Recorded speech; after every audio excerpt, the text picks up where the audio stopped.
नमस्कार नमस्कार नमस्कार। प्रजामंडल आंदोलन की अपनी सीरीज चल रही है। आज की क्लास लास्ट एपिसोड है प्रजामंडल के आंदोलन में, जो क्लास नंबर 6 है। 5 अपन पहले कर चुके हैं और 10 प्रजामंडल अभी तक अपन लोगों ने देख लिए थे। आप लोग जानते हैं कि राजस्थान की रियासतों में उत्तरदायी शासन की मांग की स्थापना को लेकर जनता के द्वारा AISPC अखिल भारतीय राज्य लोक परिषद की प्रेरणा से 19 रियासतों में जो आंदोलन चलाया गया था, जिसकी प्रेरणा बेसिकली हमें जो प्राप्त हुई थी वो AISPC से हम देख रहे हैं। लेकिन इनके कार्यकर्ताओं का जो राजनीतिक प्रशिक्षण आपने देखा था वो बिजोलिया किसान आंदोलन के दौरान देख लिया था, चाहे वो माणिक्यलाल वर्मा हो या तत्पश्चात बिजोलिया किसान आंदोलन के पश्चात जैसे मारवाड़ के अंदर किसान आंदोलन आरंभ हुआ, तो फिर आप जय नारायण व्यास साहब को कह सकते हैं। जो माणिक्यलाल वर्मा है उनको हम जानते हैं कि उनकी ख्याति हमारे सामने राजस्थान में जन आंदोलनों के जनक के रूप में, जबकि यदि हम बात करते हैं जय नारायण व्यास साहब की तो उनकी ख्याति राजस्थान में जननायक या लोकनायक के रूप में हम लोग देखते हैं। तो इस तरह की जितने 10 मुख्य प्रजामंडल थे वो मैंने बता दी था आप लोगों को, और आप लोग जानते हैं उनमें जयपुर, बूंदी, जोधपुर, बीकानेर, धौलपुर, मेवाड़, करौली, शाहपुरा, अलवर और आप लोग भरतपुर, यहाँ तक का आप लोगों ने 10 प्रजामंडल देख लिए थे। अब जो शेष 9 प्रजामंडल है वो मैं आज की क्लास में आप लोगों के सामने पूरा करने जा रहा हूं। यहां तक के जो नोट्स है PDF के रूप में वो आप लोगों को टेलीग्राम चैनल यानी कि किंशुक शर्मा की कक्षा पर प्राप्त हो चुके हैं। तो जिस नाम से YouTube चैनल है किंशुक शर्मा की कक्षा, उसी नाम से टेलीग्राम पर ग्रुप भी है किंशुक शर्मा की कक्षा, एवं उसी नाम से आप शुद्ध हिंदी में टाइप करके टेलीग्राम चैनल को सब्सक्राइब कर सकते हैं किंशुक शर्मा की कक्षा, और PDF आपको वहीं पर प्राप्त होंगे। तो मैं पुनः किंशुक शर्मा आप सभी लोगों का हार्दिक अभिनंदन और स्वागत करता हूं इस कक्षा पर। जुड़े रहिए।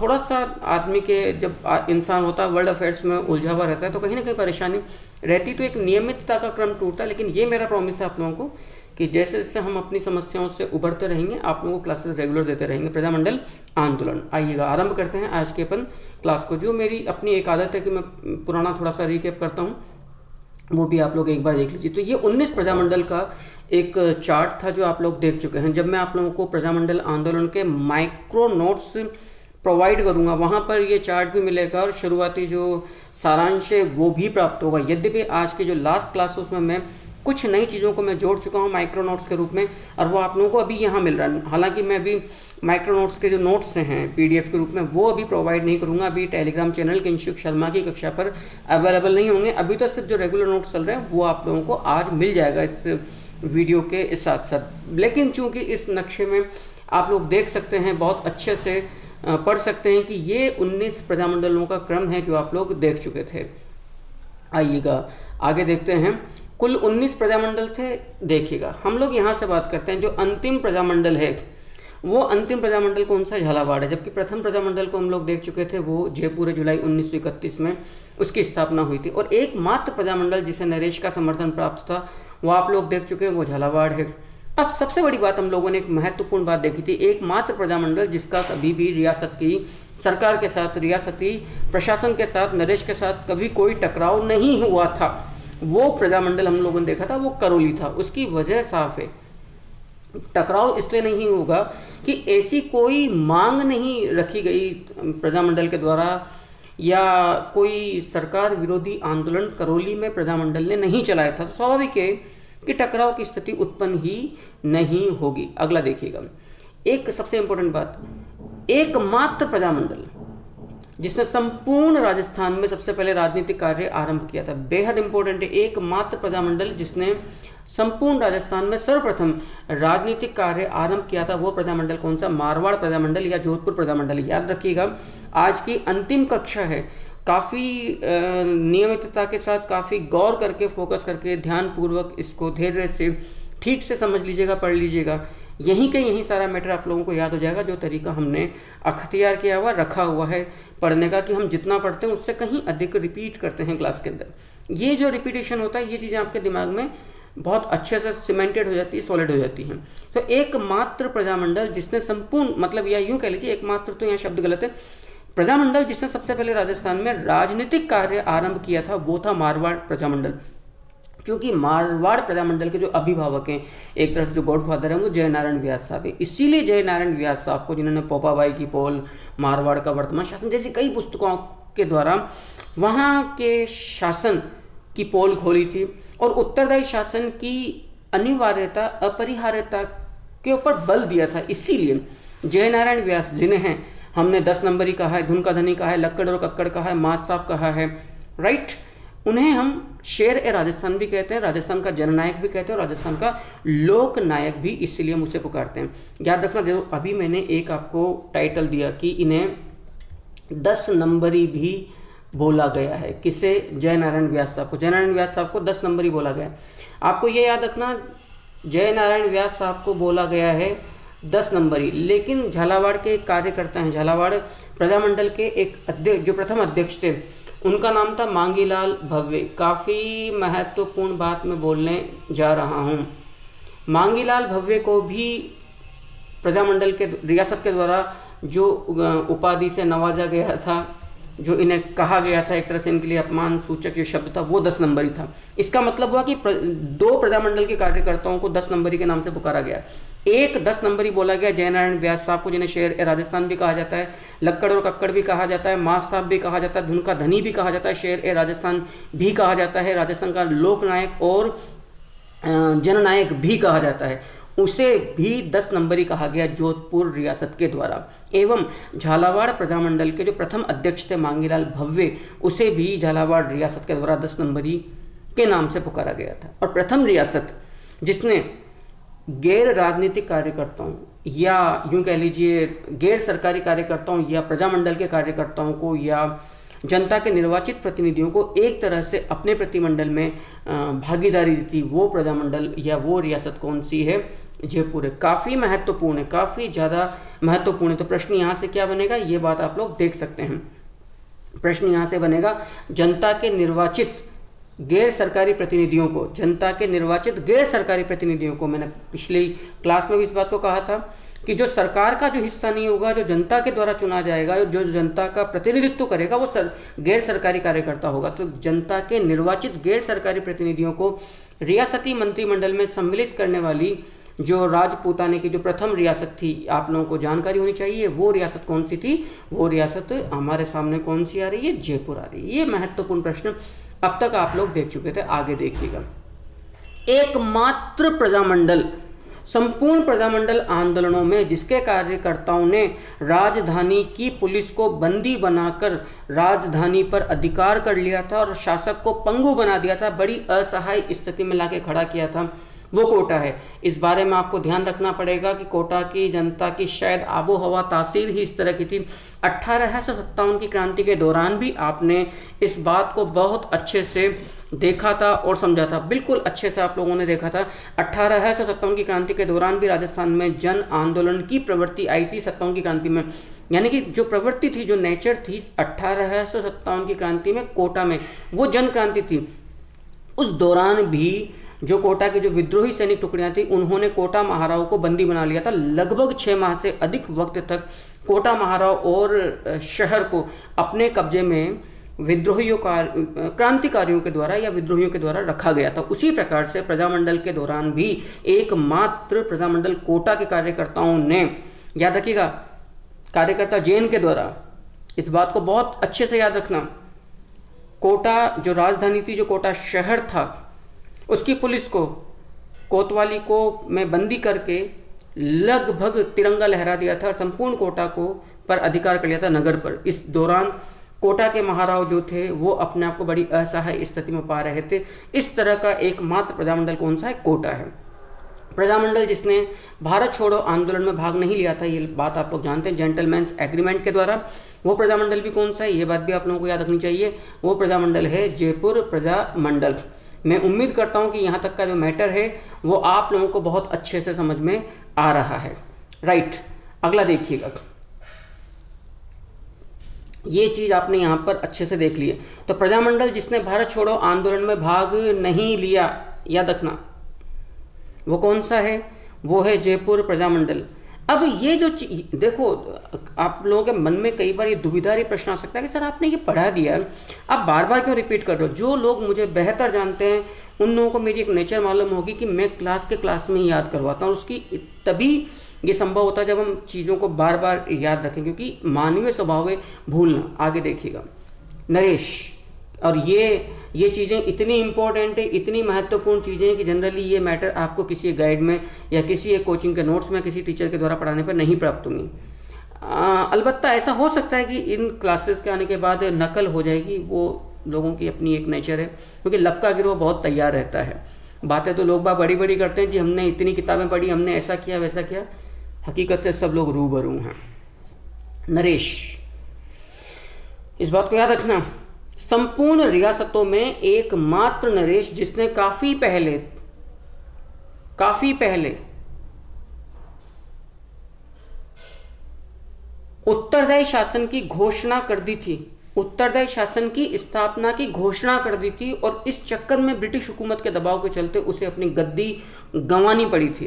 क्योंकि उसका अपना एक लोकतांत्रिक रुख था, वो जनता की इस मांग से प्रभावित था और सहमत था कि हमें अपने शासन में जनता के चुने हुए प्रतिनिधियों को भाग लेने का मौका देना चाहिए। ब्रिटिश हुकूमत इस बात के लिए तैयार नहीं थी। ब्रिटिश हुकूमत को लग रहा था कि यदि हमने एक रियासत में नरेश की इस मांग को मान लिया तो फिर हमें अन्य रियासतों में सरेंडर करना पड़ेगा, क्योंकि हर जगह पर जो जनता है वो इस बात की मांग कर अड़ियल रुख अपना बैठी कि यहाँ पर उत्तरदायी शासन की स्थापना होनी चाहिए। तो भरतपुर नरेश किशन सिंह ने जनता की मांग से प्रभावित होकर 15 सितंबर 1927 ईस्वी को, ये आज़ादी के बहुत पहले, लगभग 20 साल पहले की बात है, तो भरतपुर नरेश किशन सिंह ने 15 सितंबर 1927 को जनता की मांग से प्रभावित होकर अपने यहाँ पर उत्तरदायी शासन की स्थापना की घोषणा कर दी थी।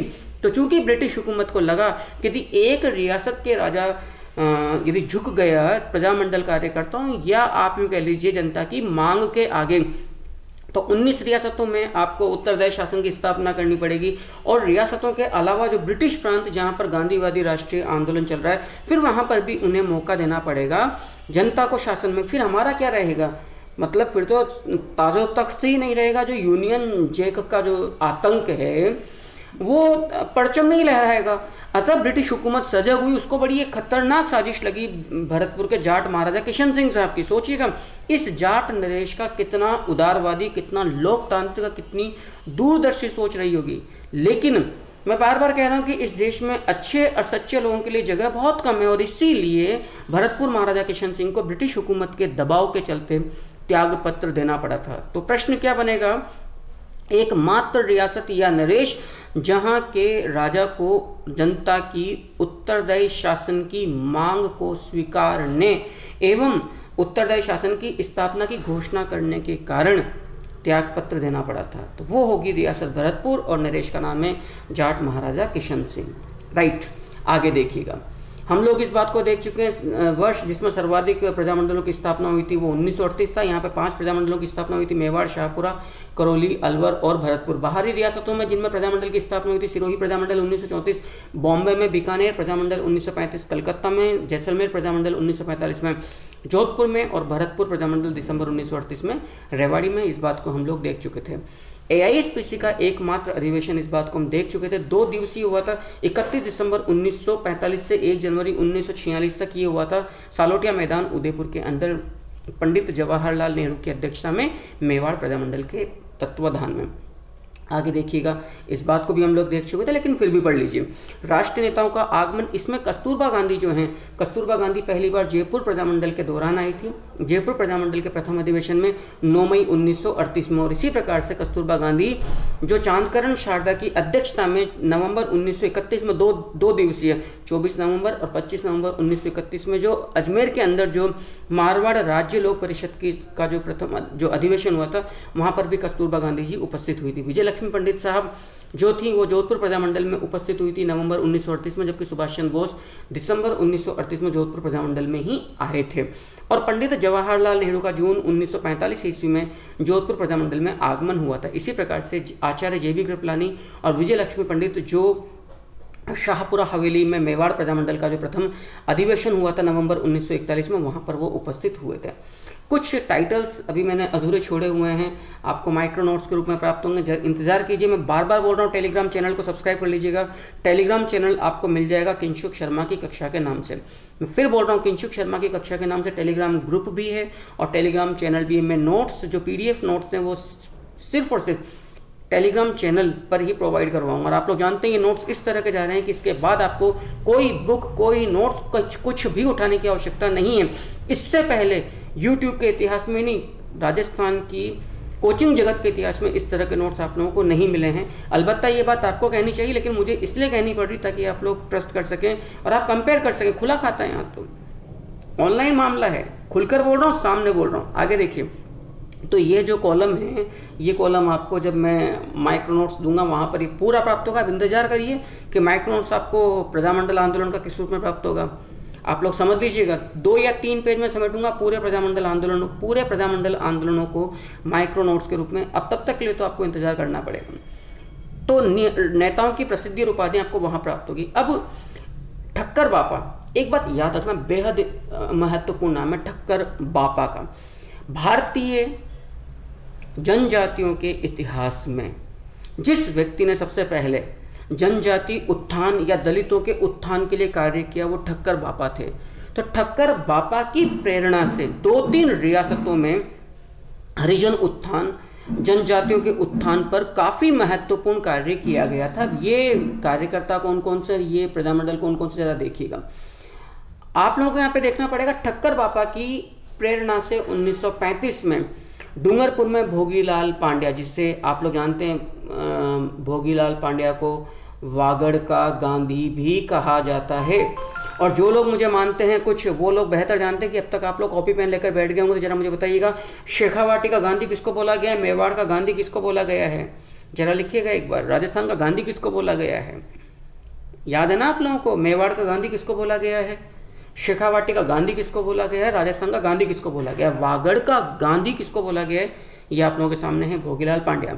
शेखावाटी का गांधी करनीराम, मेवाड़ का गांधी मोतीलाल तेजावत, राजस्थान का गांधी आप लोग जानते हैं सिरोही से है गोकुल भाई भट्ट साहब। ये तमाम चीज़ें हम लोगों ने नोट्स के रूप में बहुत अच्छे से देख लीजिए। तो भोगीलाल पांड्या ने 1935 में ठक्कर बापा की प्रेरणा से डूंगरपुर में हरिजन सेवा समिति का गठन किया था। इसी प्रकार से 1936 ईस्वी में, याद रखिएगा, इसी प्रकार से 1936 ईस्वी में ठक्कर बापा के सुझाव से कहाँ पर, प्रतापगढ़ में अमृतलाल पायक ने हरिजन पाठशाला की स्थापना की थी। हालांकि हरिजन पाठशाला, हरिजनों के उत्थान में माणिक्यलाल वर्मा जी का भी काफ़ी महत्वपूर्ण योगदान है। आप लोगों को ये भी मालूम है कि माणिक्यलाल वर्मा को हमने राजस्थान में जन आंदोलनों का जनक भी कहा है।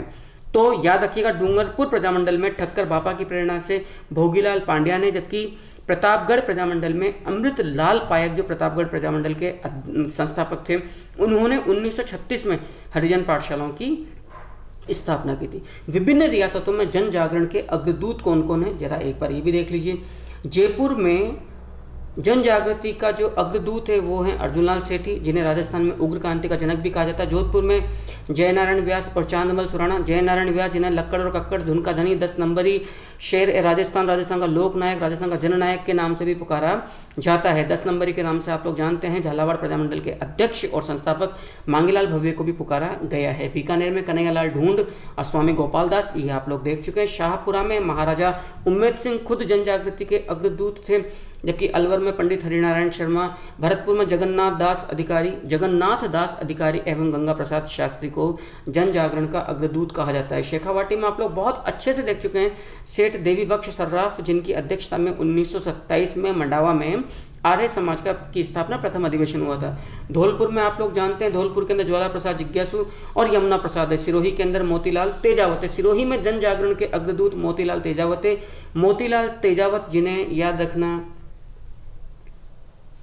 मेवाड़ का गांधी भी कहा जाता है। याद रखिएगा, मेवाड़ का गांधी मोतीलाल तेजावत को भी कहा जाता है। जबकि कोटा में जन जागरण का जो अग्रदूत है वो पंडित नैनूराम शर्मा हैं। आप लोग इस बात को भी पढ़ चुके, नहीं अभी नहीं पढ़ा, आज पढ़ना बाकी है।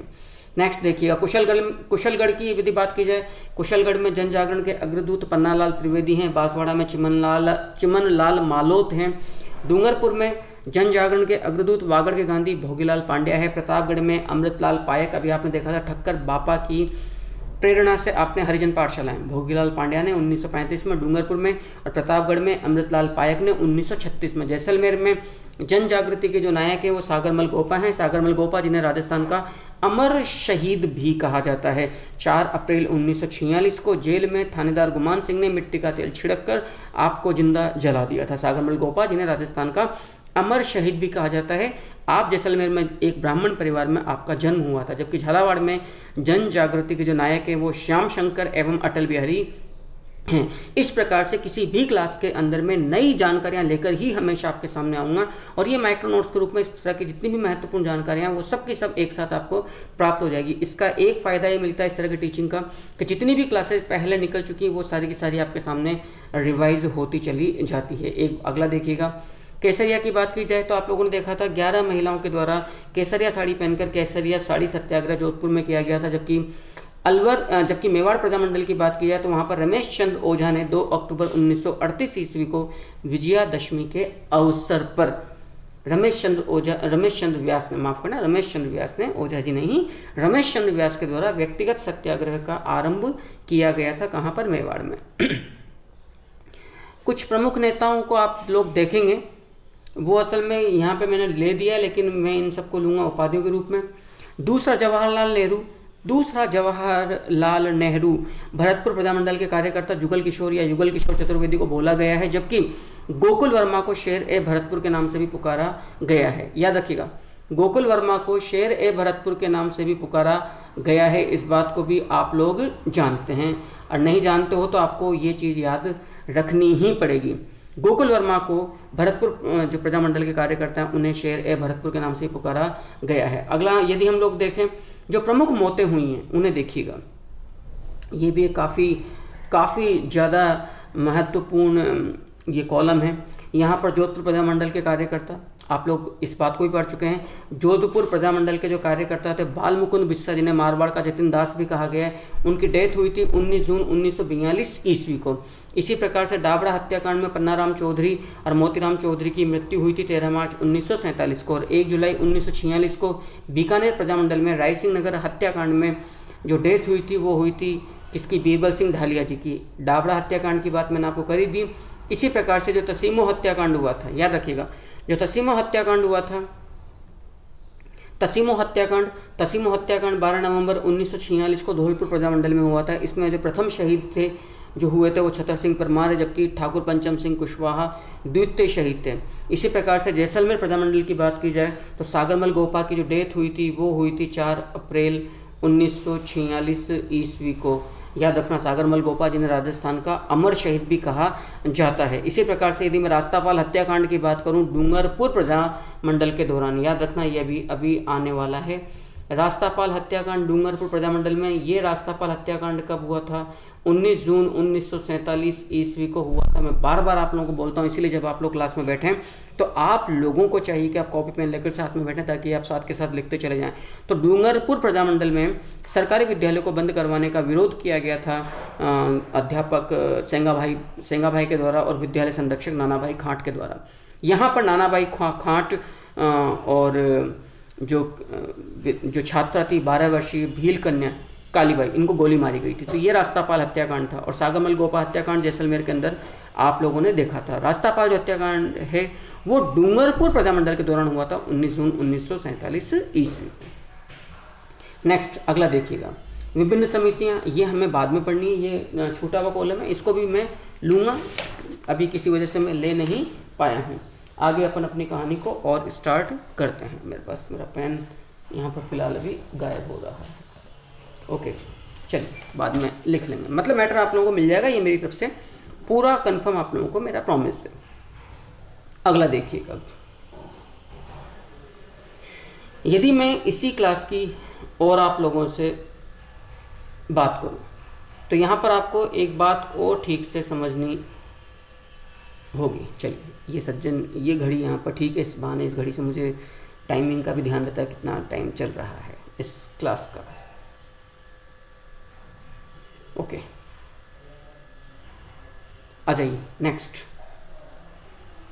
तो यदि हम इस बात को हम लोग समझ लेते हैं, प्रमुख लोक परिषदें, ये काफ़ी महत्वपूर्ण टॉपिक है इस पूरे प्रजामंडल के दौरान। और जरा देख लीजिए, लगभग आधा घंटा हमें हो गया पढ़ते हुए, लेकिन अभी तक हम क्लास को आरंभ नहीं कर पाए। हम पिछली क्लास से रिपीट कर रहे हैं और ये काफ़ी महत्वपूर्ण है, क्योंकि ये चैप्टर इतना आसान नहीं है। मारवाड़ लोक परिषद की स्थापना आप लोग पढ़ चुके हैं, 16 मई 1938 ईस्वी को रणछोड़दास गट्टाणी के द्वारा हुई थी, जबकि बूंदी राज्य लोक परिषद की स्थापना 1944 में ऋषि दत्त मेहता के द्वारा की गई थी, जबकि बीकानेर राज्य लोक परिषद की स्थापना 1942 ईस्वी में रघुवर दयाल गोयल के द्वारा की गई थी। एवं आप लोगों ने देखा हुआ है जैसलमेर लोक परिषद की स्थापना 1939 ईस्वी में, याद रखना जैसलमेर लोक परिषद की स्थापना 1939 ईस्वी में शिव शंकर गोपा, मदन लाल पुरोहित और लालचंद जोशी के द्वारा की गई थी। राइट, तो जैसलमेर लोक परिषद की स्थापना 1939 ईस्वी में शिव शंकर गोपा, मदन लाल पुरोहित एवं लालचंद जोशी के द्वारा की गई थी। अब हमें देखना है प्रमुख हत्याकांड में। फिर बोल रहा हूँ ये तमाम जो अभी जो मैं ये चीज़ें जो रिपीट कर रहा हूँ ये माइक्रो नोट्स का हिस्सा है। टेलीग्राम चैनल किंशुक शर्मा की कक्षा पर आपको पीडीएफ के रूप में प्राप्त हो जाएगा। जुड़े रहिए, उस चैनल पर जुड़े रहिए, कोशिश करिए अधिक से अधिक आप अपने साथियों को लेकर आएँ ताकि, और चूँकि निःशुल्क सेवा है, आप लोगों से किसी प्रकार का कोई चार्ज नहीं लिया जा रहा है, तो आप लोगों का थोड़ा फर्ज बनता है कि जितना फॉरवर्ड कर सकें, जितना फ़ायदा मिल सके। प्रमुख हत्याकांड देखिएगा जितने भी प्रजामंडल हुए हैं, इनमें सबसे पहला जो प्रजामंडल जो हत्याकांड आता है वो होता है डाबड़ा या डाबड़ा हत्याकांड, जो 13 मार्च 1947 को डीडवाना नागौर के अंदर मारवाड़ प्रजामंडल के दौरान हुआ था। यहाँ पर जो डेथ हुई थी वो आप लोग जानते हैं कि 12 किसान शहीद हुए थे। इनमें प्रमुख थे मोतीराम चौधरी और पन्नाराम चौधरी। गिरफ्तार नेताओं को जो शरण दी गई थी, ये काफ़ी महत्वपूर्ण प्रश्न है। मैंने जिस समय आपको मारवाड़ किसान आंदोलन पढ़ाया था तब भी ये बात मैंने कही थी।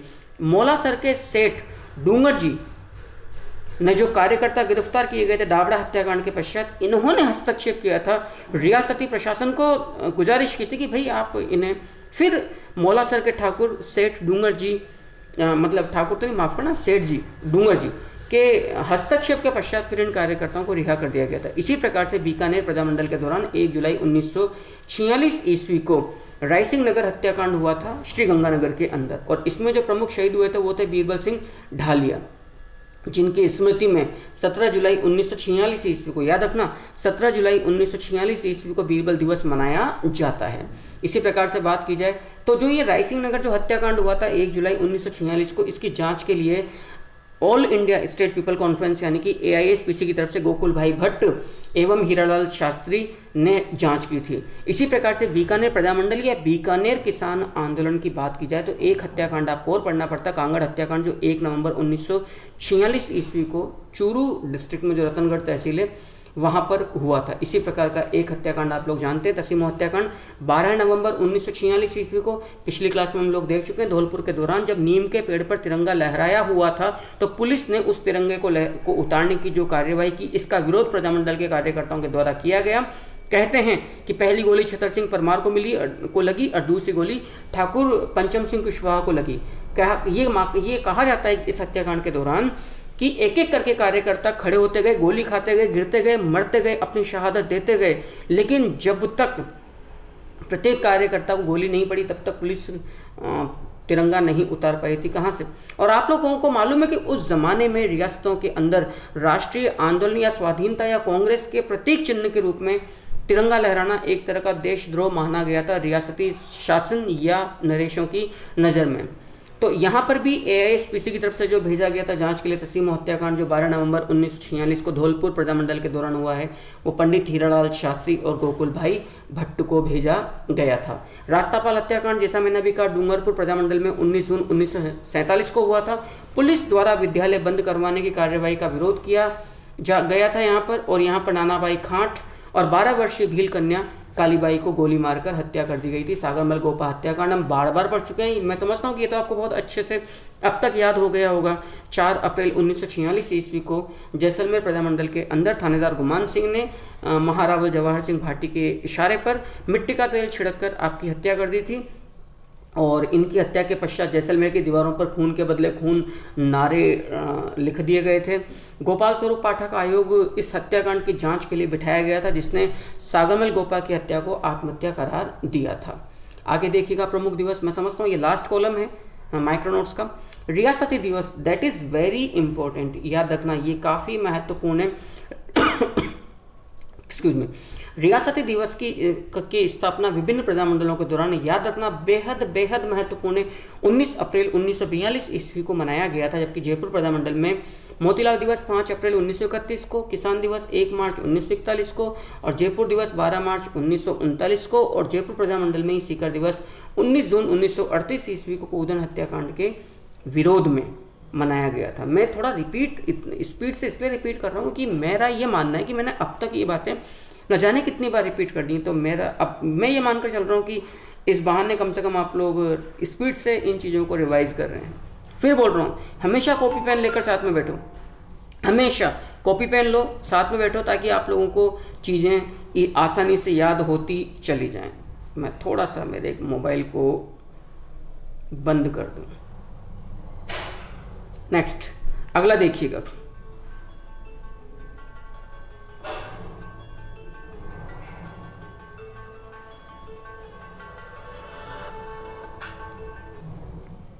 अगला देखिएगा, एक्सक्यूज मी।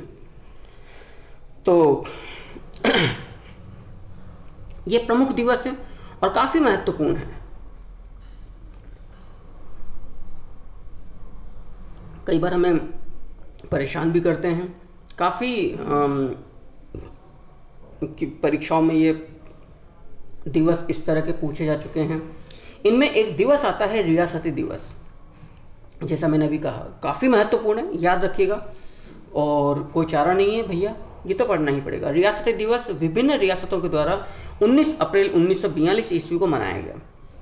19 अप्रैल 1942 ईस्वी को मनाया गया। मोतीलाल दिवस जयपुर प्रजामंडल में ही मनाया गया 5 अप्रैल 1931 को। किसान दिवस 1 मार्च 1939 को। जयपुर दिवस मनाया गया 12 मार्च 1939 ईस्वी को। एवं सीकर दिवस जो मनाया गया वो 19 जून 1938 ईस्वी को मनाया गया था। सीकर दिवस 19 जून 1938 ईस्वी को मनाया गया था, याद रखिएगा।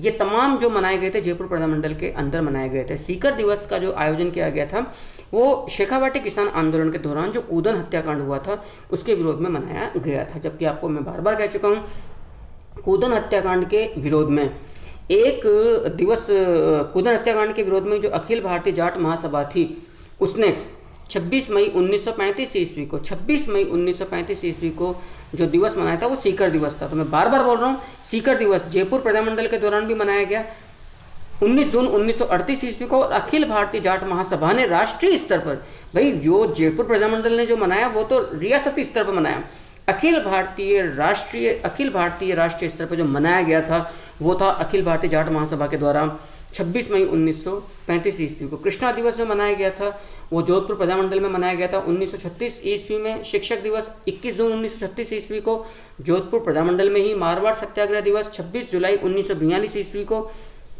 जोधपुर प्रजामंडल में ही।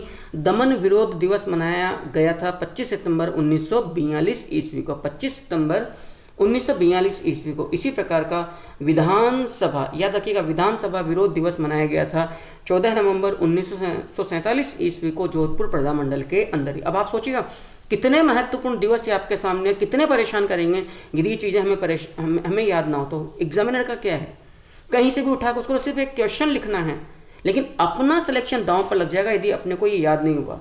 आप चाहे आरएएस की तैयारी कर रहे हो, चाहे फर्स्ट ग्रेड लेक्चरशिप की तैयारी कर रहे हो, या कॉलेज लेक्चरशिप की असिस्टेंट प्रोफेसरशिप के लिए तैयारी कर रहे हो, ये इंपॉर्टेंट नहीं है। इंपॉर्टेंट है आपकी तैयारी का स्तर कितना है। आजकल वो अंतर घट गया। जब आप ये कहा करते थे कि जी अमुक प्रश्न कांस्टेबल की परीक्षा में नहीं आ सकता, पटवार में नहीं आ सकता, और अमुक तो सिर्फ कॉलेज लेक्चरशिप या आरएस के दौरान ही आएगा। कई तरह के बड़े अच्छे प्रश्न सामने आ रहे हैं। अब चाहे सबऑर्डिनेट या अधीनस्थ चयन बोर्ड की परीक्षा हो, चाहे आरपीएससी या माध्यमिक शिक्षा बोर्ड या पुलिस महकमे के द्वारा ली जाने वाली विभिन्न परीक्षाएं हों। तो जोधपुर प्रजामंडल में विधानसभा विरोध दिवस जो मनाया गया वो 14 नवंबर 1947 ईस्वी को मनाया गया। लेकिन यदि मैं बीकानेर प्रजामंडल की बात करूं तो याद रखिएगा, बीकानेर प्रजामंडल की बात की जाए तो बीकानेर प्रजामंडल के अंदर बीकानेर जो दमन दिवस है, बीकानेर दमन दिवस मनाया गया 26 अक्टूबर 1944 ईस्वी को। इस बात को भी याद रखिएगा, 26 अक्टूबर 1944 ईस्वी को मनाया गया था बीकानेर दमन दिवस। 26 अक्टूबर 1944 ईस्वी को राज्य के निरंकुश प्रशासन के विरोध में मनाया गया था बीकानेर दमन दिवस, राइट। जबकि बीरबल दिवस हम लोग देख चुके हैं। जो रायसिंह नगर हत्याकांड हुआ था, आप लोग अभी पढ़ चुके हो, रायसिंह नगर हत्याकांड हुआ था 1 जुलाई 1946 ईस्वी को बीकानेर प्रजामंडल में ही, बीकानेर प्रजामंडल में ही मनाया गया था रायसिंह नगर हत्याकांड। उसमें चूंकि बीरबल सिंह ढालिया शहीद हुए थे, उनकी स्मृति में 17 जुलाई 1946 को मनाया जाता है बीकानेर प्रजामंडल में बीरबल दिवस। इस बात को याद रखिएगा, बीरबल दिवस मनाया जाता है। नेक्स्ट अगला देखिएगा, राष्ट्रीय सप्ताह दिवस। राष्ट्रीय सप्ताह दिवस मनाया जाता है मेवाड़ प्रजामंडल में। भैया माफ़ करना, मैं कई महीनों से मैं खुद भी परेशान हूँ, जो यहाँ पे बिल्डिंग कंस्ट्रक्शंस के जो काम चल रहे हैं मेरे आसपास में, तो ये सीलिंग या रूफ का जो भी काम होता है छतों का, वहाँ से ड्रिल होता है, तो काफ़ी ज़्यादा शोर शराबा आपको थोड़ा एनोइंग सा लग सकता है, बॉदर कर सकता है, परेशान कर सकता है, बट इस क्लास के लिए मेरे लिए थोड़ा सा सहन कर लीजिएगा, काम की बातें सामने आ रही है। मेवाड़ प्रजामंडल में 6 अप्रैल 1940 से लेकर 13 अप्रैल 1940 तक जलियांवाला बाग हत्याकांड की जयंती के अवसर पर जो राष्ट्रीय सप्ताह दिवस मेवाड़ प्रजामंडल में मनाया गया था, इसी प्रकार का एक राष्ट्रीय सप्ताह दिवस मनाया गया था भरतपुर प्रजामंडल में। याद रखना, 27 अगस्त से लेकर 2 सितंबर, 27 अगस्त 1940 से लेकर 2 सितंबर 1940 तक, जबकि कोटा प्रजामंडल में 26 जनवरी 1942 ईस्वी को स्वतंत्रता दिवस मनाया गया था। मैं फिर बोल रहा हूँ, इस तरह की टीचिंग बहुत नामुमकिन सी बात है, आपको एक ही जगह पर एक ही व्यक्ति के द्वारा बिना त्रुटि के इस प्रकार से प्राप्त हो जाए। वीडियो मेरे से उम्मीद करना बेकार है कि मैं वीडियोज़ में हल्का क्लासेस, वीडियो क्लासेस में या ऑनलाइन क्लासेस में लेवल हल्का रखूँगा, छोटी वीडियोज़ बनाऊँगा, मेरे लिए पॉसिबल नहीं है। कम से कम 1 घंटे की मेरी क्लास, कम से कम बोल रहा हूँ, ये तो होगी ही होगी। और आज की क्लास में तो अभी तक देख लीजिए, मैंने क्लास को आरंभ किया है, कर ही नहीं पाया हूँ, अभी हो जाएगा शायद 5 मिनट में, बस खत्म होने जा रहा है। तो स्वतंत्रता दिवस मनाया गया 26 जनवरी 1942 को। आप लोग जानते हो, जूनी धान मंडी में 26 जनवरी 1932 को छगनराज चौपासीवाल के द्वारा मारवाड़ प्रजामंडल या मारवाड़ किसान आंदोलन में तिरंगा लहराया गया था। आई थिंक आप लोगों को याद होगा, राइट। स्वतंत्रता दिवस 26 जनवरी 1942 ईस्वी को कोटा प्रजामंडल में मनाया गया। इसी प्रकार से जवाहर दिवस मनाया गया था जैसलमेर प्रजामंडल में। याद रखिएगा, जैसलमेर प्रजामंडल में जवाहर दिवस मनाया गया था 16 नवंबर 1930 ईस्वी को आईदान सिंह जी के द्वारा, रघुनाथ सिंह मेहता के द्वारा, इन कार्यकर्ताओं के द्वारा जवाहर दिवस मनाया गया था जैसलमेर प्रजामंडल के कार्यकर्ताओं के द्वारा पंडित जवाहरलाल नेहरू के अच्छे स्वास्थ्य की कामना के लिए। इसी प्रकार से जैसलमेर प्रजामंडल में, याद रखिएगा, इसी प्रकार से जैसलमेर प्रजामंडल में महात्मा गांधी का जन्म दिवस 2 अक्टूबर 1947 ईस्वी को मनाया गया था, जिसे महात्मा गांधी जयंती के नाम से भी पुकारा गया है। मैं फिर क्षमा चाहता हूँ, ये जो कंस्ट्रक्शन का, बिल्डिंग कंस्ट्रक्शन का जो शोर आपके मेरे माइक के जरिए आप लोगों के पास आ रहा है, क्योंकि कुछ चीज़ें मेरे हाथ में नहीं है, मैं बीच में वीडियो को पॉज नहीं कर सकता हूँ, क्लास रोक नहीं सकता हूँ, तो अब आपको थोड़ा सा आदी होना पड़ेगा इस तरह की क्लासेस में, राइट। अब हम आरंभ करेंगे आज अपनी क्लास को। मैं उम्मीद करता हूँ कि लगभग आधे घंटे से ऊपर की क्लास आपकी हो चुकी है। अब 10 प्रजामंडल हम लोगों ने देख लिए थे, अब अपनी आज की जो क्लास है आप उसे बहुत अच्छे से देख लीजिए। हमारी जो क्लास चलेगी, हम लोगों ने भरतपुर प्रजामंडल के बाद मैं आज स्टार्ट करूंगा सिरोही प्रजामंडल से अपनी क्लास आरंभ होगी, और मेरा पूरा प्रयास रहेगा कि आज ये जो चैप्टर है ये किसी भी सूरत में आपके सामने पूरा हो जाए, किसी भी सूरत में जो अपना जो प्रजामंडल आंदोलन चल रहा है। आइएगा आरंभ करते हैं आज से अपनी क्लास को, सिरोही प्रजामंडल। देखिएगा, बिना वक्त लिए मैं सीधी बात कर रहा हूँ, फिर बोल रहा हूँ, टेलीग्राम चैनल इसी नाम से, किंशुक शर्मा की कक्षा के नाम से सब्सक्राइब कर लीजिए। और जितने भी पीडीएफ मैं अब तक अपलोड कर चुका हूँ इंडियन हिस्ट्री के, राजस्थान कल्चर के, राजस्थान हिस्ट्री के, आप लोग लेते रहिएगा। इसके प्रजामंडल पूरा होते ही हम अगली क्लासेस करेंगे। देखिएगा, सिरोही प्रजामंडल की स्थापना 1939 ईस्वी में हुई थी। याद रखिएगा, 23 जनवरी 1939 ईस्वी को सिरोही प्रजामंडल की स्थापना हुई थी, और इसकी स्थापना की गई थी गोकुल भाई भट्ट के द्वारा। गोकुल भाई भट्ट, जिन्हें आप लोग जानते हैं राजस्थान का गांधी भी कहा जाता है। मेवाड़ का गांधी मोतीलाल तेजावत को, करनी राम को शेखावाटी का गांधी कहा जाता है। राजस्थान का गांधी गोकुल भाई भट्ट को कहा गया है, और वागड़ का गांधी आप लोगों को मालूम है भोगीलाल पांड्या को कहा गया। ये तमाम चीज़ें आप लोग बार बार देख चुके हैं। 1934 ईस्वी में, इस बात को याद रखना, 1939 में तो सिरोही प्रजामंडल को सिरोही लाया गया, लेकिन काफ़ी पहले 1934 में सिरोही प्रजामंडल की स्थापना बॉम्बे में वृद्धि शंकर त्रिवेदी, भीम शंकर शर्मा एवं समर्थ मल के द्वारा कर दी गई थी। सिरोही प्रजामंडल की स्थापना सबसे पहले रियासत से बाहर बॉम्बे में की गई थी 1934 ईस्वी में वृद्धि शंकर त्रिवेदी के द्वारा, भीम शंकर शर्मा जी के द्वारा और समर्थ मल के द्वारा, लेकिन वो निष्क्रिय रहा, वहाँ पर बहुत ज़्यादा कार्यरत नहीं रहा। तो बाद में फिर से गोकुल भाई भट्ट के द्वारा सिरोही में लाया गया था। अगला देखिएगा, ये एक नोट आप लोग देख रहे हैं, ये तमाम चीज़ें मैं बार बार कह चुका हूँ। मेवाड़ का गांधी जो बोला गया है वो मोतीलाल तेजावत को, राजस्थान का गांधी गोकुल भाई भट्ट को, और वागड़ का गांधी भोगीलाल पांड्या को, शेखावाटी का गांधी करनीराम को और चिड़ावा का गांधी मास्टर प्यारेलाल को बोला गया, क्योंकि ये गोकुल भाई भट्ट के संदर्भ में बात आपके सामने आई है। जिस जमाने में 1939 ईस्वी में जिस समय 23 जनवरी को सिरोही प्रजामंडल की स्थापना की गई थी, याद रखना उस समय सिरोही नरेश कौन थे?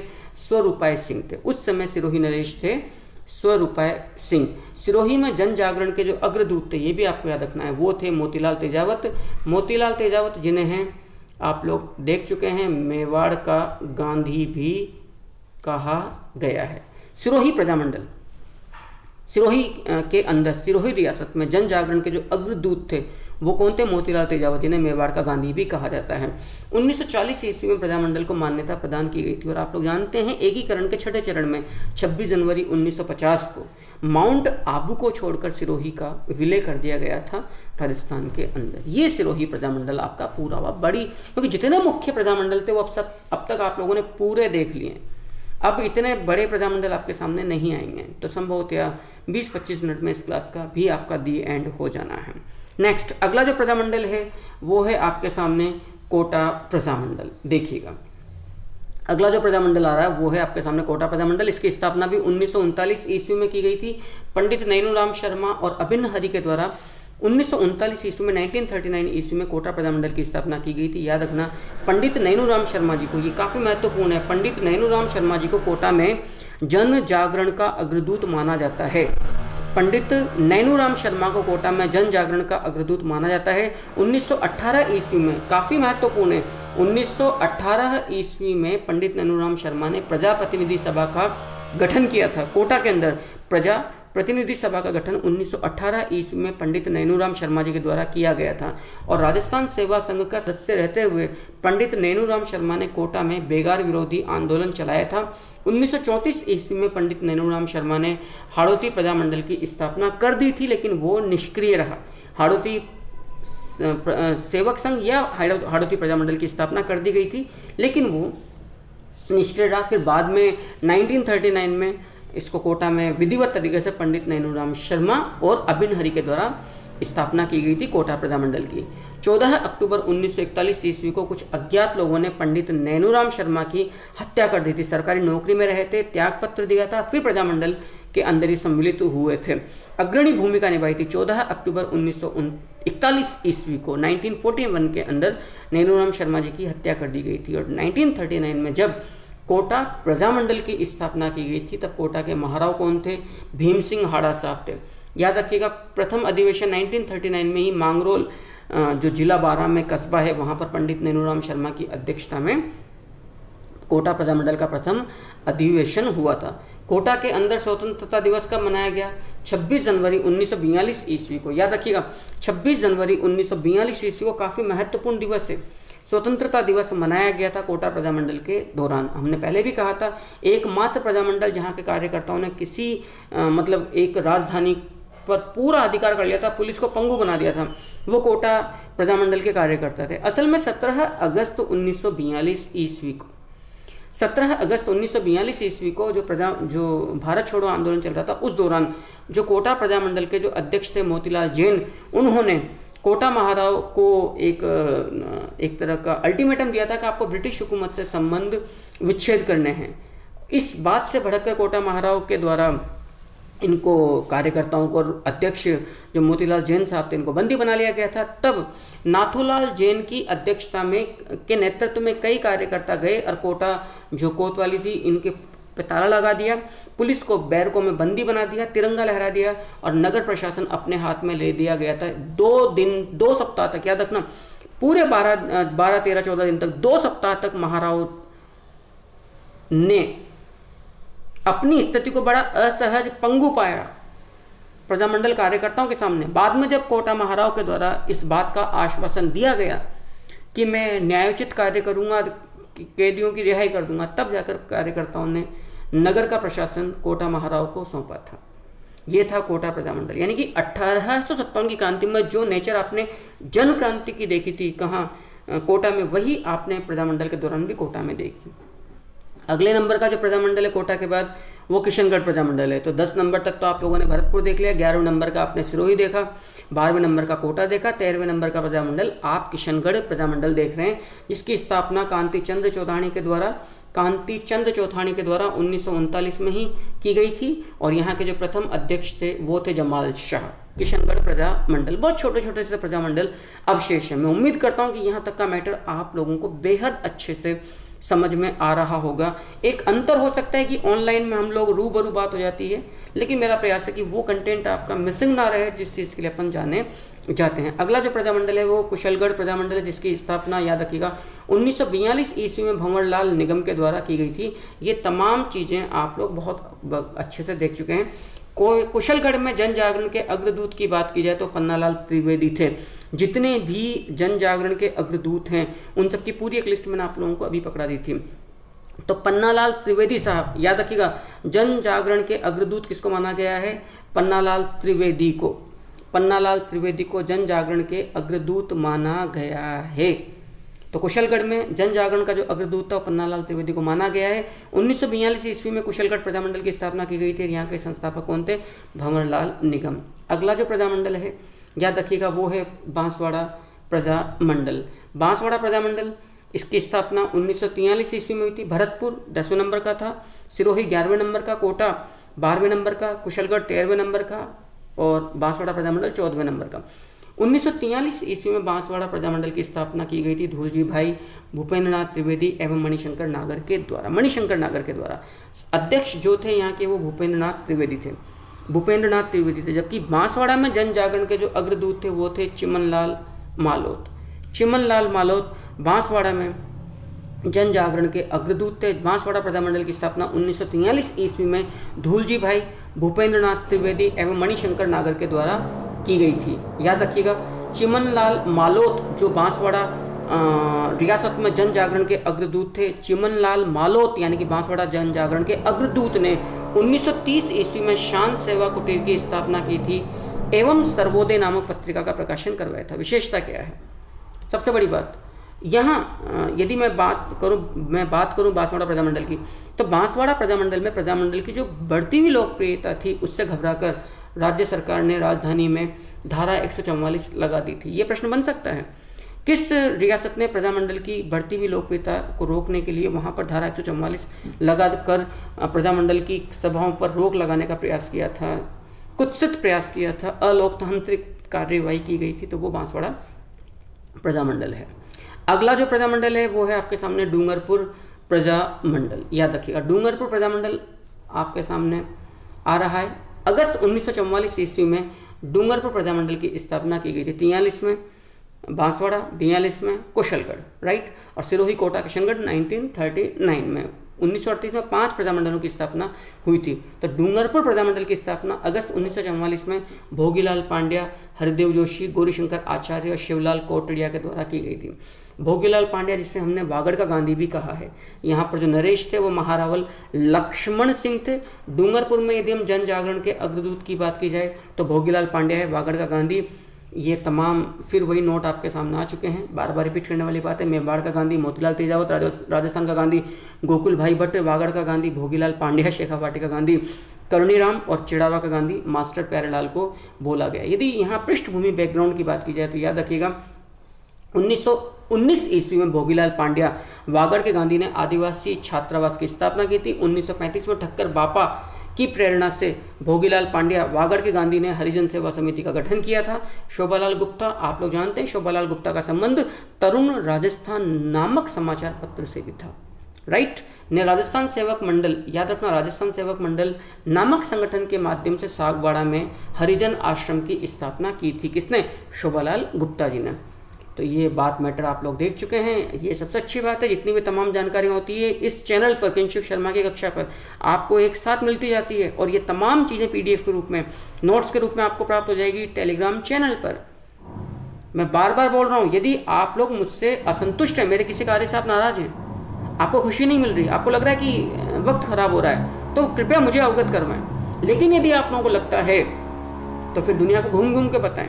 21 जून 1923 ईस्वी को बेगू किसान आंदोलन के दौरान जब विभिन्न समाचार पत्रों को प्रतिबंधित कर दिया गया था, तो याद रखिएगा 22 जुलाई 1923 को राजस्थान सेवा संघ ने अपने समाचार पत्र का नाम बदलकर नवीन राजस्थान का नाम बदलकर अजमेर से उसका नए नाम से प्रकाशित किया था। उसका नाम था तरुण राजस्थान, और इसके जो संपादक थे वो कौन कौन थे? शोभालाल गुप्ता, जय नारायण व्यास और राम नारायण जी चौधरी। बाद में मेवाड़ सरकार ने 24 जुलाई 1923 ईस्वी को भी तरुण राजस्थान को प्रतिबंधित कर दिया था। ये तमाम चीज़ें हमने बेगू किसान आंदोलन में पढ़ी थी। मैं उम्मीद बहुत ज़्यादा मैंने विस्तार से इन क्लासेस को अब तक आप लोगों के सामने रखा है, चाहे वो ऑनलाइन क्लासेज हो या ऑफलाइन, मतलब ऑनलाइन लाइव क्लासेज हो या ऑनलाइन फिर वो अपलोडेड वीडियो क्लासेज हो, दोनों ही रूप में आप लोगों को प्राप्त हुई हैं। आगे देखिएगा।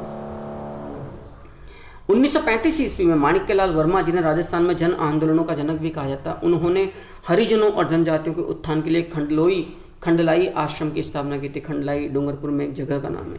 1935 ईस्वी में ही माणिक्यलाल वर्मा, गौरीशंकर उपाध्याय और भोगीलाल पांड्या। माणिक्यलाल वर्मा राजस्थान में जन आंदोलनों का जनक। 24 अप्रैल 1938 को अपने मेवाड़ प्रजामंडल की स्थापना की थी। आपकी पत्नी का नाम नारायणी देवी वर्मा था, आपकी पुत्री का नाम स्नेहलता वर्मा था और आपका पुत्र दीनबंधु वर्मा था। मेवाड़ का वर्तमान शासन नामक पुस्तक आपने लिखी थी।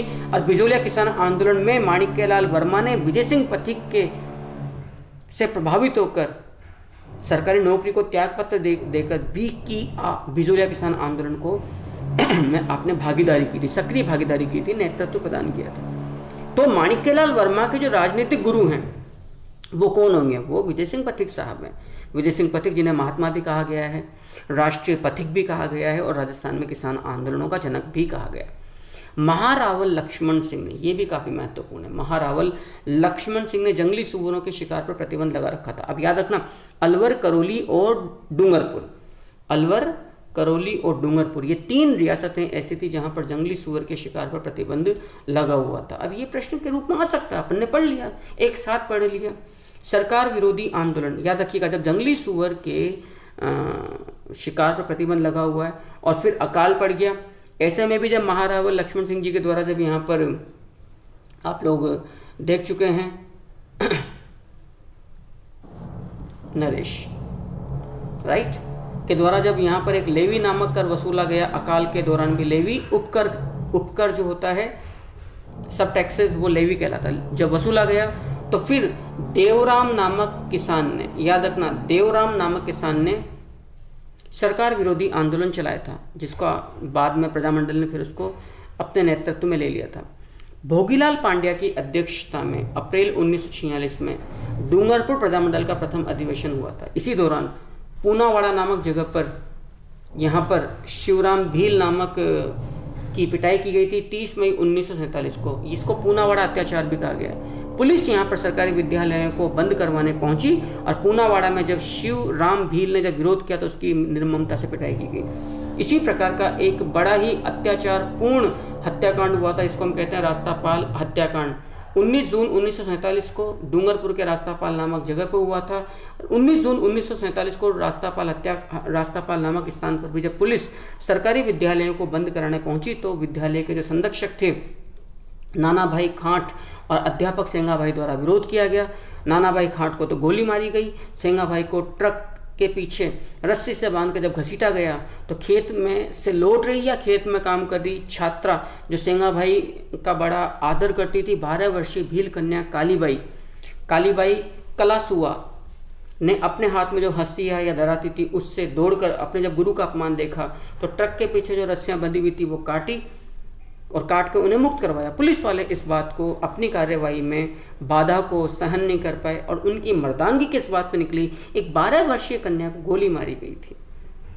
इस देश में ये मिला है, इस देश को एक 12 वर्षीय कन्या के ऊपर गोली से छलनी करते हुए उसके बदन को, इन कुत्तों को, इन नालायकों को, इन अमलदारों को और हुक्मरानों को शर्म नहीं आई, छलनी कर दिया, भून दिया। 19 जून को प्रतिवर्ष रास्तापाल में मूर्ति लगी हुई है कालीबाई और नानाबाई घाट की, और वहाँ पर प्रतिवर्ष मेला भी लगता है। याद रखिएगा कालीबाई की जो ख्याति है वो किस रूप में है। कालीबाई को साक्षरता की देवी भी कहा जाता है और आधुनिक एकलव्य भी कहा जाता है। इस बात को भी याद रखना, इस बात को भी याद रखना, साक्षरता की देवी भी कहा गया कालीबाई को और आधुनिक एकलव्य भी बोला गया। इसके पश्चात जैसे कालीबाई नामक 12 वर्षीय भील कन्या की हत्या की बात मालूम चली तो भीलों ने अपना मारू ढोल बजा दिया, जो इस बात का संकेत था कि अब सीधा टकराव होगा राज्य की पुलिस में, प्रशासन में और भीलों में। कहते हैं इस घटना के पश्चात 12,000 धनुर्धारी जो भील थे वो डूंगरपुर राजधानी के अंदर आ गए थे। डूंगरपुर का महारावल लक्ष्मण सिंह डर गया था। बाद में उसने भोगीलाल पांड्या जो इस रास्तापाल हत्याकांड 19 जून 1947 के बाद जब गिरफ्तार कर लिया था तो फिर उन्हें रिहा किया गया। इस प्रकार से इसी प्रकार का हरिदेव जोशी जो यहाँ के एक प्रमुख कार्यकर्ता थे, इन पर भी हमला किया गया था सितंबर 1947 में काबजा नामक गांव में। काबजा हमला बोला गया काबजा नामक गांव में सितंबर 1947 में। जो काबजा जो जागीरदार था उसके नुमाइंदों ने या कारिंदों ने हमला किया था हरिदेव जोशी पर। अगला जो प्रजामंडल है वो प्रजामंडल का प्रतापगढ़ प्रजामंडल है। उसके पश्चात आपको जैसलमेर प्रजामंडल पढ़ना है। उसके बाद फिर आपको अंतिम प्रजामंडल जो होगा वो होगा झालावाड़ प्रजामंडल, आप लोगों को देखना है। देखिएगा जो प्रतापगढ़ प्रजामंडल है देख लीजिए। प्रतापगढ़ प्रजामंडल की स्थापना 1945 ईस्वी में अमृतलाल पायक एवं चुन्नीलाल प्रभाकर के द्वारा की गई थी। हम लोग पढ़ चुके हैं कि अमृतलाल पायक को प्रतापगढ़ में जन जागृति का नायक भी कहा जाता है, जिसने 1936 ईस्वी में ठक्कर बापा के सुझाव पर अमृतलाल पायक ने हरिजन पाठशाला की स्थापना की थी। 1938 में अमृतलाल पायक ने गीत प्रचार समिति की स्थापना भी की थी। जैसलमेर प्रजामंडल काफ़ी महत्वपूर्ण प्रजामंडल है। ये 18वें नंबर का प्रजामंडल है, याद रखिएगा। 18वां प्रजामंडल है। आप लोग जानते हैं जयपुर, बूंदी, जोधपुर, बीकानेर, धौलपुर, मेवाड़, करौली, शाहपुरा, अलवर, भरतपुर, सिरोही, कोटा, किशनगढ़, कुशलगढ़, बांसवाड़ा, डूंगरपुर, प्रतापगढ़, जैसलमेर और झालावाड़। 1945 ईस्वी में जैसलमेर प्रजामंडल की स्थापना 1945 ईस्वी में जैसलमेर प्रजामंडल की स्थापना महारावल जवाहर सिंह भाटी के शासनकाल में मीठालाल व्यास के द्वारा जोधपुर में की गई थी, क्योंकि कार्यकर्ता डरे हुए थे महारावल जवाहर सिंह भाटी के अत्याचारी शासन से। जैसलमेर में जन जागरण का जो अग्रदूत था वो ब्राह्मण सागरमल गोपा था। याद रखिएगा 1896 ईस्वी में, यदि मैं इस प्रजामंडल की पृष्ठभूमि की बात करूं तो 1896 में पहली बार राजशाही के विरोध में जो आंदोलन चलाया गया था वो जैसलमेर के व्यापारी वर्ग के द्वारा एक प्रकार के लानी टैक्स के विरोध में किया गया था। शालीवाहन द्वितीय के काल में जो लानी टैक्स लगाया गया था उसके विरोध में। इसके बाद हम लोग देखते हैं 16 नवंबर 1930 ईस्वी को, अभी हमने देखा जब इस क्लास को आरंभ किया था, 16 नवंबर 1930 ईस्वी को, काफ़ी महत्वपूर्ण है, 16 नवंबर 1930 ईस्वी को सागरमल, आप लोग समझ लीजिए, रघुनाथ सिंह मेहता, आईदान, सागरमल गोपा, इन लोगों के द्वारा अच्छे स्वास्थ्य की कामना करते हुए पंडित जवाहरलाल नेहरू की, मुझे लगता है मैंने यहाँ पे सागरमल गोपा थोड़ा गलत लिख दिया है, मैं चेक कर लूँगा इसको नोट्स में, आप लोगों को कोशिश करूँगा गलती ना जाए। मुझे लगता है कि मैं यहाँ पर गलत दे दिया है मैंने मैटर। 16 नवंबर 1930 ईस्वी को जो जैसलमेर प्रजामंडल में पंडित जवाहरलाल नेहरू की अच्छे स्वास्थ्य की कामना करते हुए जवाहर दिवस का आयोजन किया गया था। बाद में नाराज इस जवाहर दिवस का जो आयोजन किया गया, इससे नाराज जवाहर सिंह भाटी ने रघुनाथ सिंह मेहता और आईदान सिंह जैसे कार्यकर्ताओं को जेल सुना दी थी। 1932 ईस्वी में रघुनाथ सिंह मेहता ने माहेश्वरी युवक मंडल की स्थापना की थी। याद रखना, रघुनाथ सिंह का मुकदमा नामक पुस्तक लिखी गई थी सागरमल गोपा राजस्थान के अमर शहीद के द्वारा। 1939 में, इस बात को भी आप लोग देख चुके हैं, आपने भी हाल ही में जब क्लास आरंभ की थी तब माइक्रोनोट्स के रूप में देखी थी। 1939 में शिव शंकर गोपा, मदनलाल पुरोहित और लालचंद जोशी के द्वारा जैसलमेर लोक परिषद की स्थापना की गई थी। जैसलमेर लोक परिषद की स्थापना की गई थी। इस जैसलमेर लोक परिषद के विरोध में जो सरकार के जो नुमाइंदे थे, जो सामंती तत्व था जैसलमेर का, उसने जैसलमेर राज्य लोक परिषद का गठन कर दिया था। अब आपको ये परेशान कर सकता है, जैसलमेर राज्य लोक परिषद सरकारी संगठन था, जबकि जैसलमेर लोक परिषद प्रजामंडल का अपना संगठन था। प्रजामंडल के कार्यकर्ताओं ने जिन्होंने 1945 में आगे जाकर जैसलमेर प्रजामंडल की स्थापना करी, उन लोगों में जिसमें शिवशंकर गोपा, मदन लाल पुरोहित और लालचंद जोशी थे, उन्होंने 1939 में जैसलमेर लोक परिषद की स्थापना की थी। जैसलमेर लोक परिषद के विरोध में जैसलमेर के सामंती वर्ग ने जैसलमेर राज्य लोक परिषद का गठन किया था। आइए हम सागरमल गोपा साहब को देखते हैं। सागरमल गोपा के ऊपर भारत सरकार ने 50 पैसे का डाक टिकट जारी किया है। आप लोग ये भी देख सकते हैं किस वर्ष जारी किया है, ये भी आप लोगों के सामने 1986 में 50 पैसे का डाक टिकट जारी किया है। आप जाति से ब्राह्मण थे, सागरमल गोपा जी हैं। इनके बारे में देखिएगा, याद रखिएगा सागरमल गोपा की जो प्रसिद्धि है वो किस रूप में, राजस्थान का अमर शहीद। जबकि हम ये भी जानते हैं कि राजस्थान का जो प्रमुख शहीद है वो नानक जी भील है, जिसे दक्षिणी राजस्थान के आदिवासियों एवं किसानों का प्रेरणा स्रोत भी कहा गया, जिसकी शहादत 2 अप्रैल 1923 ईस्वी को डाबी में इकराम हुसैन की गोली से हुई थी। जब आप अन्याय की फौज नामक शीर्षक वाला गीत गा रहे थे, मंच पर खड़े होकर गाड़ा रह जाओ और मर्दाओं, याद रखिएगा। और नानक जी भील, जिसे राजस्थान का प्रमुख शहीद भी कहा गया है, की स्मृति में राजस्थान में जन आंदोलनों का जनक माणिक्यलाल वर्मा ने अर्जी नामक गीत लिखा था। आप लोगों को मालूम है कि जो अर्जी नामक गीत के जो लेखक है माणिक्यलाल वर्मा, उन्होंने बिजोलिया किसान आंदोलन में पंछड़ा नामक गीत लिखा था। सागरमल गोपा ने साफ कहा था, सागरमल गोपा के जो शब्द थे क्या थे, क्रांति की आंधी न रुकेगी मुगर से, सेकंड की सलाह से शासन गंवाओगे, 9 रत्न के पंजों से बचो भूप, जवाहर तुम जैसान के किले पर तिरंगा पाओगे। ये बात कही थी, ये शब्द है किसके, सागरमल गोपा राजस्थान के अमर शहीद के। याद रखना ये क्वेश्चन आ सकता है, ये प्रश्न आ सकता है, ये कथन किसका है। ये कथन है राजस्थान के अमर शहीद सागरमल गोपा का। क्रांति की आंधी न रुकेगी मुगर से, सेकंड की सलाह से शासन गंवाओगे, 9 रत्न के पंजों से बचो भूप, जवाहर तुम जैसान के किले पर तिरंगा पाओगे। सागरमल गोपा का जन्म 3 नवंबर 1900 ईस्वी को एक ब्राह्मण परिवार में हुआ था। इनके पिताजी अखेराज गोपा महारावल जवाहर सिंह भाटी के ही दरबार में उच्च पद पर आसीन थे। लेकिन सागरमल गोपा के ऊपर तो भूत सवार था गांधी जी का, वो जो मतलब कहते हैं ना देशभक्ति की धुन सवार थी। तो पंडित जवाहरलाल नेहरू, महात्मा गांधी जी का नेतृत्व आपको अच्छा लगा और आपने असहयोग आंदोलन में हिस्सा भी लिया। इन कुछ बातों से नाराज था, आपने कुछ किताबें लिखी, जैसलमेर राज्य में गुंडा राज, आज़ादी के दीवाने, रघुनाथ सिंह का मुकदमा, ये किताबें लिखी। जैसलमेर राज्य का गुंडा राज में सागरमल गोपा ने जैसलमेर के जो अंतिम नरेश थे महारावल जवाहर सिंह भाटी, इनके अत्याचारी शासन का पर्दाफाश किया था। उस बात से नाराज होकर उनके इशारे पर इन्हें जेल में डाल दिया गया। पहली बात तो इन्हें निर्वासित कर दिया गया था, सही बात ये। तो ये कहाँ चले गए थे, सागरमल गोपा नागपुर चले गए थे। जब इनके पिता की डेथ हुई 1941 में, तो इन्होंने जोधपुर जैसलमेर के जो रेजिडेंट थे उन्हें खत लिखा था। असल में जो जोधपुर में था उस ब्रिटिश रेजिडेंट को खत लिखा। इन्होंने कहा कि भाई मैं अपने पिता के अंतिम जो शव यात्रा है, जो अंतिम संस्कार, उसमें शामिल होना चाहता हूँ। इन्हें परमिशन दी गई और ये आश्वासन दिया गया कि आपको कुछ नहीं होगा।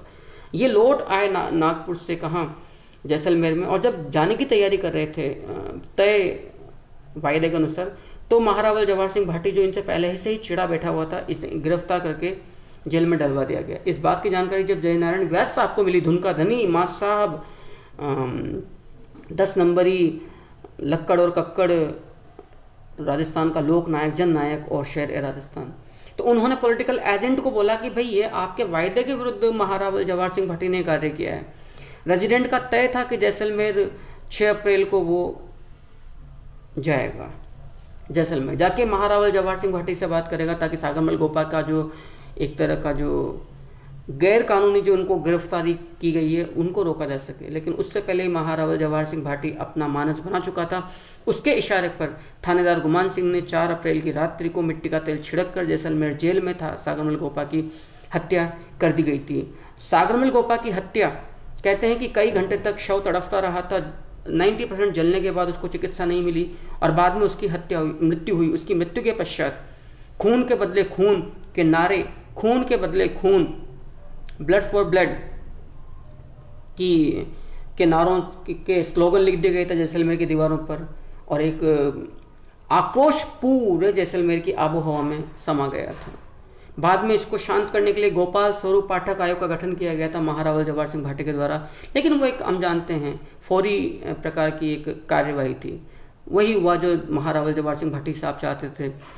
गोपाल स्वरूप पाठक आयोग ने इस घटना को, इस हत्या को आत्महत्या करार दिया गया और होना जाना कुछ भी नहीं था। लेकिन फिर भी एक व्यक्ति अपने आत्म बलिदान के द्वारा जो आने वाली पीढ़ियों को भय से जो मुक्ति दे जाता है, एक जो अलख जगाता है, निडरता प्रदान करता है, अन्याय के आगे, असत्य के आगे सत्य की अलख जगाने की जज्बा रखकर खड़े होने की जो एक सीख दे जाता है, वो सागरमल गोपा अपने बलिदान से कर चुके थे। सागरमल गोपा ने 1915 ईस्वी में जैसलमेर में सर्वहितकारी वाचनालय की स्थापना की थी। 1940 में आपने किताब लिखी थी जैसलमेर में गुंडाराज इसी बात से नाराज होकर इन्हें निर्वासित कर दिया गया था, राइट।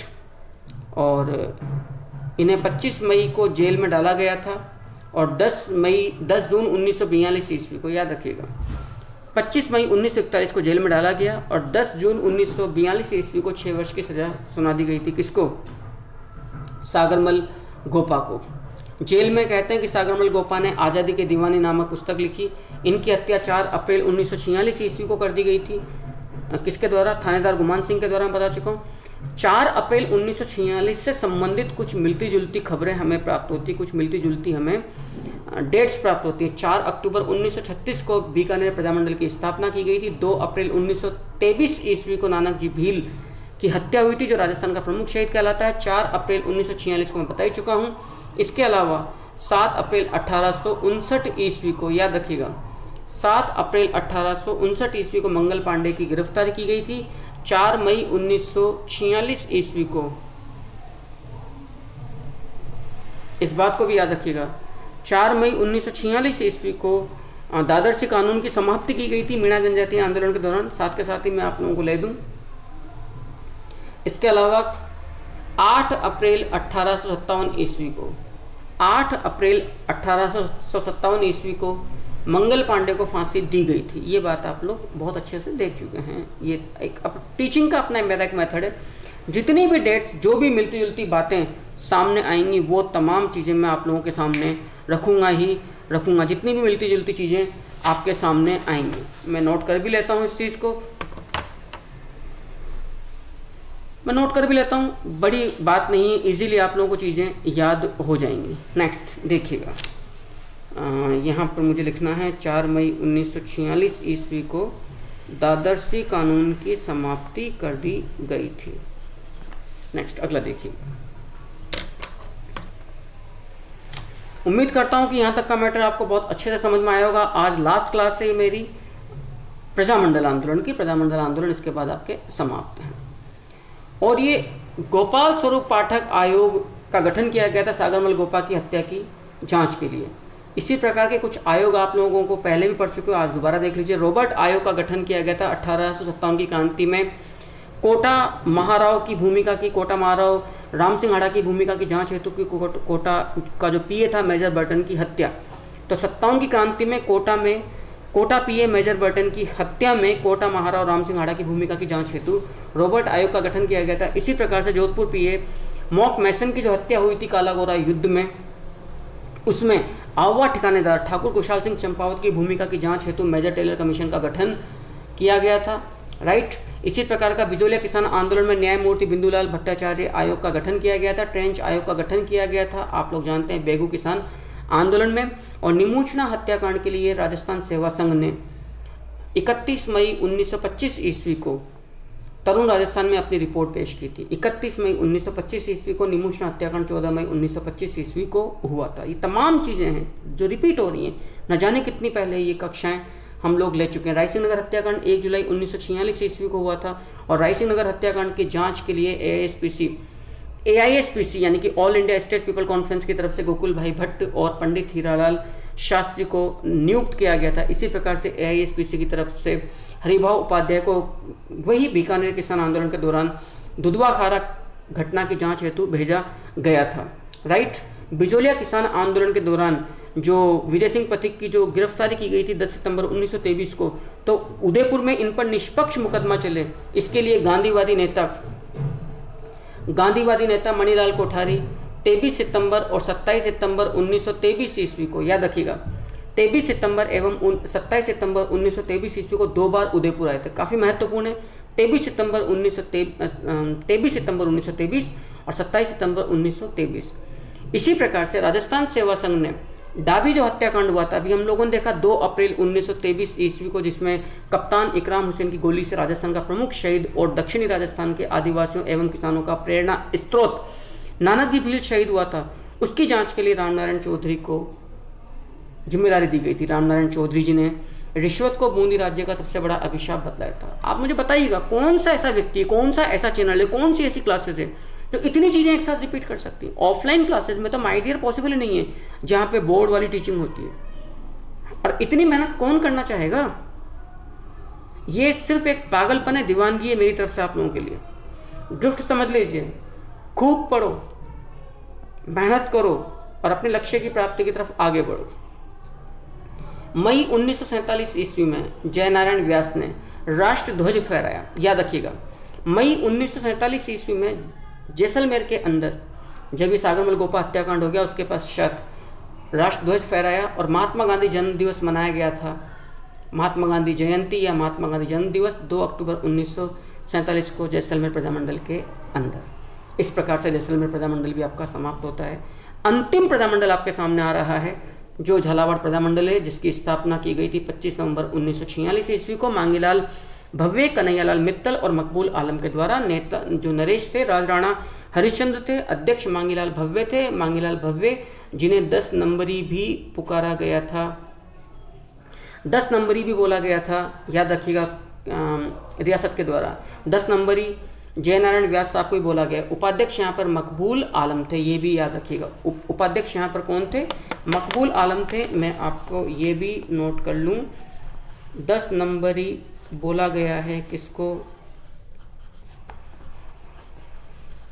जयनारायण व्यास साहब को, राइट।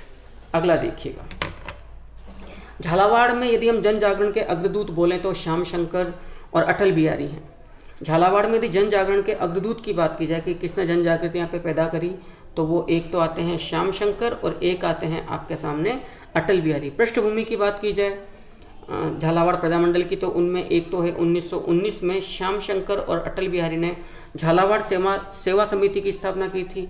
1921 में रामनिवास शर्मा ने सारम नामक समाचार पत्र प्रकाशित किया था। That is very very important. सारम नामक, फिर बोल रहा हूँ, काफी महत्वपूर्ण प्रश्न आ सकता है।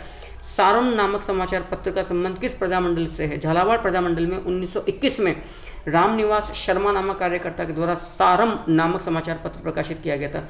1923 ईस्वी में बाल गोविंद तिवारी ने मित्र मंडल की स्थापना की थी। आप लोग जानते हैं बिजोलिया किसान आंदोलन के प्रथम नेतृत्वकर्ता साधु सीताराम दास ने भी बिजोलिया क्षेत्र के अंदर किसानों में जन जागृति और राजनीतिक चेतना उत्पन्न करने के लिए मित्र मंडल नामक संगठन की स्थापना की थी। इस प्रकार से मित्र मंडल हमें बिजोलिया किसान आंदोलन में साधु सीताराम दास के संदर्भ में आता है। और झालावाड़ प्रजामंडल के दौरान 1923 में बाल गोविंद तिवारी ने प्रजामंडल की स्थापना से पहले भी इस संगठन के द्वारा, मित्र मंडल नामक संगठन के द्वारा जन जागृति उत्पन्न की थी।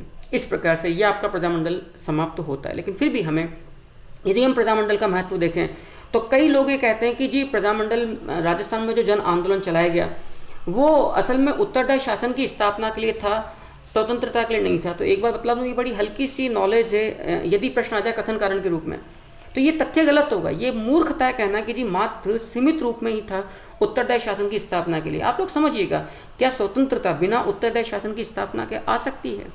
जब जब कोई आंदोलन किया जाता है, 1930 से पहले गांधीवादी जो आंदोलन था वो सीमित मांगों को लेकर था, तो क्या हम उसे ये कहेंगे कि वो स्वतंत्रता के लिए नहीं चलाया गया था? ये बड़ा सीमित नजरिया है किसी भी प्रकार के आंदोलन को, जन आंदोलन के महत्व को कम करके आंकना। याद रखिएगा, उत्तरदायी शासन जब तक नहीं होगा, जब तक जनता की भागीदारी नहीं होगी, स्वतंत्रता का कोई महत्व नहीं रहेगा। हम यह भी जानते हैं जब शासन के अंदर जनता के निर्वाचित प्रतिनिधियों की भागीदारी होती चली जाती है चरणबद्ध तरीके से, तो स्वतंत्रता के मायने अपने आप बढ़ते चले जाते हैं, स्वतंत्रता का महत्व उतना ही होता चला जाता है। तो ये समझना, ये कहना, ये समझाना, ये बतलाना बड़ा मूर्खता होगा कि राजस्थान में जन आंदोलन केवल संवैधानिक अधिकारों और निरंकुश शासकों के नेतृत्व में उत्तरदायी शासन की स्थापना के लिए था। बिल्कुल नहीं। ये ठीक उसी प्रकार से स्वतंत्रता आंदोलन की प्राप्ति के लिए चलाया गया आंदोलन था, जिसका मुख्य उद्देश्य उत्तरदायी शासन के रूप में स्वतंत्रता की प्राप्ति करना था। जिस प्रकार से ब्रिटिश प्रांतों के अंदर गांधीवादी नेतृत्व में जो राष्ट्रीय आंदोलन चलाए जा रहे थे। इस प्रकार से आज की इस कक्षा में आपके सामने पूरी तौर पर ये क्लास पूरी होती है। प्रजामंडल आंदोलन 6 चरणों में मैंने प्रजामंडल आंदोलन को पूरा किया है, पूरी इस उम्मीद के साथ कि आप लोगों को प्रजामंडल आंदोलन बेहद अच्छे से समझ में आया है। अगली जो क्लासेज होंगी राजस्थान के इतिहास में, वो राजस्थान एकीकरण की होगी और जल्द ही मैं आपके सामने राजस्थान संस्कृति में चित्रकला लेकर आ रहा हूँ। मेरा प्रयास तो यही है कि मैं रोजाना आप लोगों के सामने रेगुलर क्लासेस रखूँ, लेकिन कुछ समस्याओं के चलते मैं थोड़ा सा परेशान हूँ। मैं उम्मीद करता हूँ कि इसी प्रकार से आप लोगों का सहयोग मिलता रहेगा, इस उम्मीद से कि आप लोग दिन प्रतिदिन तमाम लगातार मैं अब तक 130 क्लासेस के लगभग तो कंटिन्यूस ले चुका हूँ राजस्थान के इतिहास में। 275 से ऊपर वीडियोज में अपलोड कर चुका हूँ इस चैनल पर। ये सहयोग आपका यूँ ही मिलता रहेगा, यात्रा आगे बढ़ती रहेगी, कारवां जुड़ता चला जाएगा और यकीन मानिएगा लक्ष्य दूर हो सकता है, लक्ष्य मुश्किल हो सकता है, लेकिन असंभव या नामुमकिन मेरे पास कुछ भी नहीं है। मेरा हाथ आगे बढ़ चुका है, आप लोग भी आइए, अपना हाथ आगे बढ़ाइए, कदम से कदम मिलाइए और लक्ष्य की तरफ दृढ़ता से पैर जमाते हुए बढ़ते चले जाइए। इन्हीं शुभकामनाओं के साथ मैं आप लोगों की मंगलमय भविष्य की कामना करता हूँ। ईश्वर आप लोग आपको अवश्य पहुँचाए। वंदे मातरम।